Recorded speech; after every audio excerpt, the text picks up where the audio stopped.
Horrific revelations coming out of the Hamas terror dungeons, with at least 20 hostages murdered in captivity, are a reminder that we have no time to spare. Captivity survivor Hen Goldstein Almog has told media of at least 3 women sexually assaulted by their Hamas captors. Hearing those from first-hand accounts in the Hamas terror dungeons, Hamas must release those hostages immediately and unconditionally, and until it does so, we will continue targeting its terror machine to force it to do so. Some diplomatic updates. We welcome the Biden administration's unwavering and vocal support for our campaign to eliminate Hamas after 10/7. At last night's White House Hanukkah lighting ceremony, the president said the U.S. will continue to provide military assistance to Israel until we get rid of Hamas. Important moral, diplomatic and material leadership that we, of course, welcome and gratefully acknowledge. In that speech, President Biden reaffirmed what he said immediately after 10/7, that his commitment to the safety of the Jewish people and the state of Israel is, quote, unshakable. The United Nations General Assembly is set to vote today on a resolution calling for to keep the Hamas terror regime in power and shield it from the consequences of 10/7. It's fitting that this comes as the UN celebrates the International Day of Neutrality, because neutrality in the wake of Hamas's October 7th atrocities is complicity with its acts of rape, burning, beheading, mutilation and abductions. We will continue exercising our right to self-defense against the October 7 monsters, and we're doing more to uphold the rules-based order than those who would give Hamas impunity. This war will end when we can answer the diplomat babysitter test. With those diplomats voting to save Hamas's skin at the United Nations feel safe babysitting children in Kfar Aza, Be'eri and near Oz. For that to happen, Hamas must be destroyed, and that is exactly what we will do. Israeli territory will not be a buffer zone against the Hamas terror regime. For those children to sleep safely in their beds again, Hamas will no longer be our neighbor. Some operational updates. Israeli ground forces continue to battle Hamas terrorists disguised as civilians and operating out of civilian buildings. IDF forces have uncovered an RPG training facility inside a mosque in Jabalia, an outrageous desecration, of course, of what is supposed to be a holy space. Our soldiers found a whole weapons cache, some stuffed inside UNRWA bags, raising grave questions about the involvement of that UN agency. The Nahal Brigade has been uncovering Hamas weapons and combat posts in residential areas, finding October 7th related materials in the home of a Nukba terrorist. In recent days, Hamas terrorists have also opened fire from inside a school in southern Gaza. Hamas is doubling down on its despicable human shield strategy, and we are doing our utmost to thwart it. Over the past month, the IDF and Shin Bet have apprehended 500 Hamas and Islamic Jihad terrorists, including 140 since Hamas resumed hostilities on December 1st when it terminated the hostage release pause. Those numbers include Hamas terrorists who have been surrendering to our forces as their morale crumbles.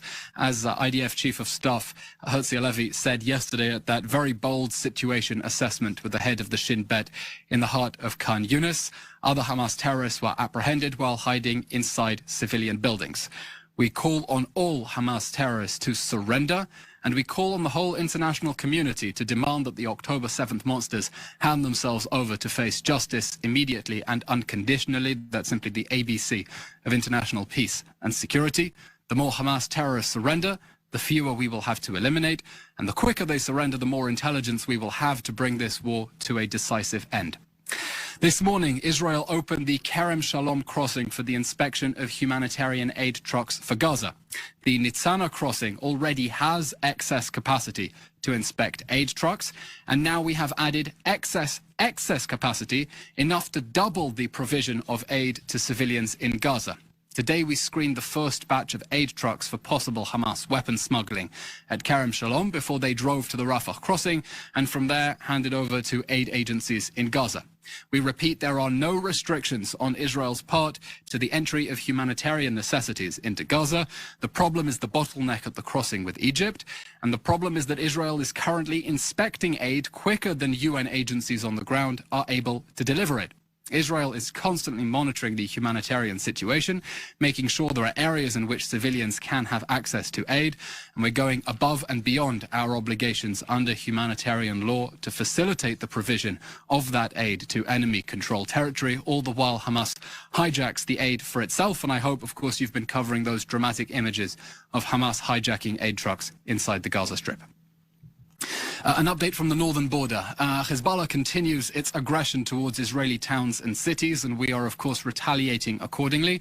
We repeat, Israel is not interested in a two-front war, but if Hezbollah chooses to drag us into a full-scale war, the state of Lebanon will pay a very heavy price for any armed attacks emanating from its soil. That brings us to the end of today's update. We'll now take your questions. If you could write them in the chat. And as always, we encourage you to send those questions in advance so we can check all the necessary facts and figures you need with the relevant authorities. First question from Jody Cohen from World is One News in India.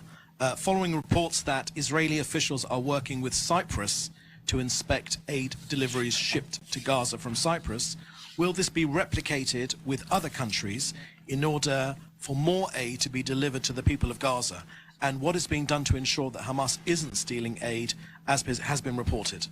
Thanks for your question, Jody. Let me repeat what I just said. There is no problem at the moment in terms of the inspection of aid trucks. That is not responsible in any way for the bottleneck of getting aid into Gaza. There is already excess capacity at Nitzana. The latest figures from Kogat suggest they have an ability to inspect up to 250 trucks at Nitzana.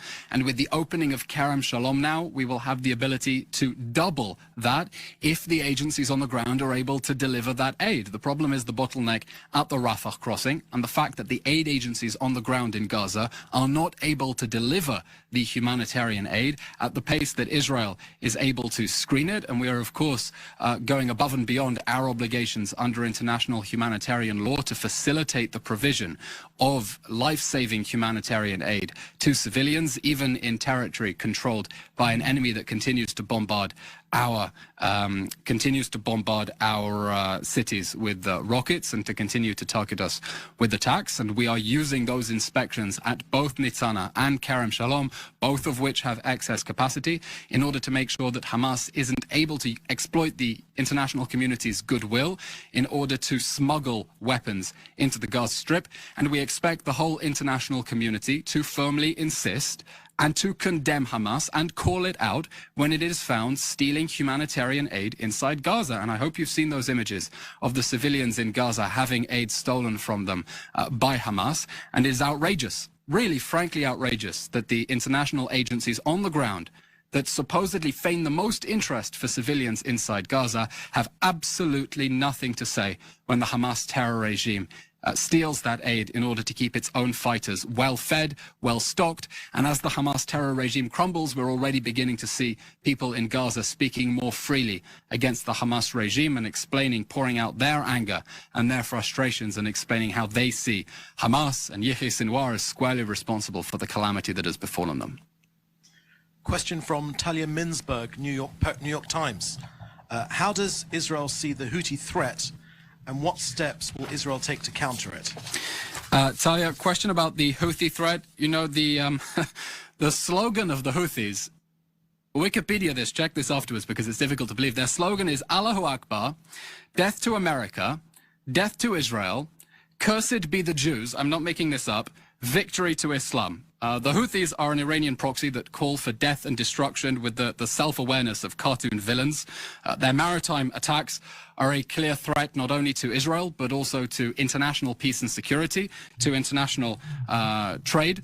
That threat will be addressed, and we think that this is an important wake-up call, an important reminder for the whole international community about the threat that Iranian aggression poses not only to the state of Israel, not only to our Arab neighbors, but to the whole structure of international trade and international peace and security.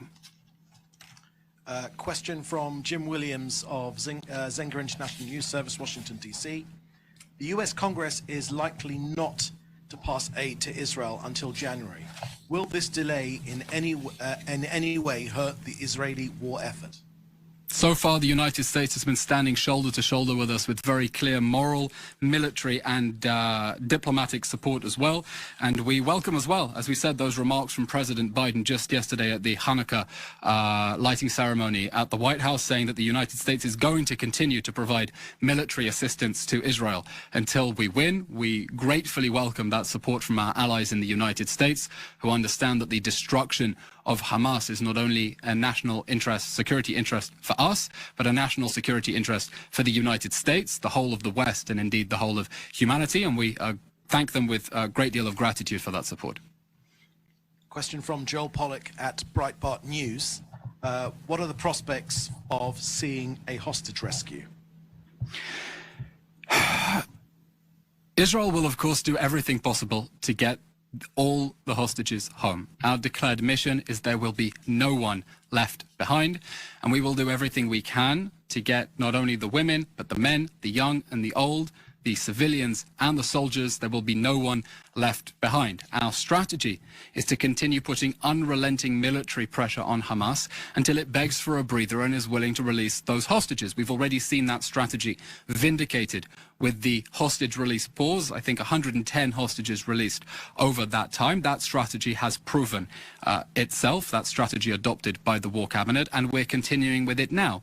Wherever it is possible to swoop in with special forces and rescue hostages, we will of course try to do that, but I'll draw your attention to an incident just last week. I think it was on Thursday night when we tried to rescue hostages in a mission that was unsuccessful and led to serious injuries to 2 IDF soldiers who had to be cleared for medical treatment. Unfortunately, Hamas has spent a very long time planning and plotting to abduct our hostages. They've prepared for this moment. They're not holding them in a big airport arrivals hall like in Entebbe, where we can just swoop in and pick them up. But wherever an option exists for to rescue the hostages and get them out, we will do that. And besides that, we're continuing with the strategy of unrelenting military pressure on Hamas to get it to release all of the hostages. None of us are free till all of them are free. A further question from Joel Pollack, which is, what is Israel's response to the decision of Harvard University not to dismiss its president despite condoning extreme anti-Israel and anti-Semitic rhetoric? We're not getting into internal politics in the Harvard Board of Governors, but it's important to put for the record, there must be zero tolerance for anti-Semitism. There must be zero tolerance for calls for violence against Israelis and Jews.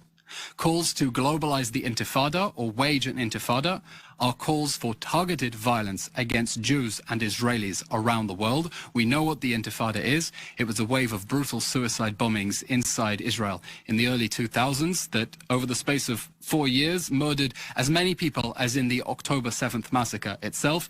And there must be zero tolerance for genocidal calls for intifada or for from the river to the sea, which would leave no space for the state of Israel calling for the destruction of the state of Israel. There must be zero tolerance for anti-Semitism and for the various manifestations that tragically we're seeing on university campuses. A final question from Jim Williams from Zenga. Follow-up, the US are monitoring what is going on the northern border. President Biden and his team have said that if things pick up, the US will support Israel with the military needed. Do you think it will help calm things down on the northern front? We are, of course, trying to contain the situation, stop the war in Gaza from escalating and spreading to additional fronts, as Hamas has persistently been trying to do since the first moment of October 7th. Our strategy is the destruction of Hamas in Gaza and firm deterrence against Hezbollah in the north. That's why we have the largest ever call-up of reserves. That's why we are responding forcefully to aggression on the northern front. And in that context, we also welcome the 2 American aircraft battle carrier groups that have come to the Middle East in order to send a very clear message to Hezbollah and anyone else thinking of entering this war. In the words of our friend President Biden, don't. Question from Dan Williams of Reuters. Is Israel now requiring that its cargo ships make the trip from Asia around Africa rather than through the Red Sea and Suez due to Houthi threats? If so, do you have an estimate of the expected price hike for imported goods? Dan, I don't have the information at hand to answer your question, but of course the situation in the Red Sea is a clear reminder to the whole world of the threat that the Iranian regime poses to regional and international peace and security. And we expect there to be firm condemnations and action against attempts by Iran to try to disrupt maritime trade and continue its aggression not only against the people of Israel, but against the people of the whole world. Question from Dan Williams, follow-up from Reuters. Does Israel intend to impose a security zone in southern Lebanon in order to keep Hezbollah away from the border? If so, how deep? And would this be enforced on the ground with the IDF on Lebanese soil, or with standoff measures such as a shoot-on-sight policy? Dan, I can't get into specifics, but I'll refer you to the remarks that the Chief of Staff, Eylon Levy, said just the other day, that everyone understands that after 67 days of Hezbollah aggression, beginning with the October 7th war, that situation is going to have to change. It is going to have to change dramatically, and we are working to contain the situation, to prevent any escalation in the north. We're focusing at the moment on destroying the October 7th monsters and warning anyone of thinking this conflict not to do so. Thank you. Okay, thank you very much, everyone. We'll update you tomorrow about the timing of tomorrow's briefing.